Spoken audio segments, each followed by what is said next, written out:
ఊహల పల్లకిలో ఊరేగుతున్నది వధువు.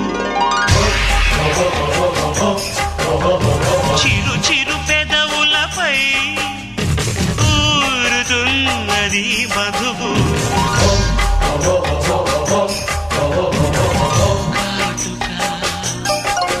అది నీలి మేఘ చారిక తిలకమా గురిపెట్టి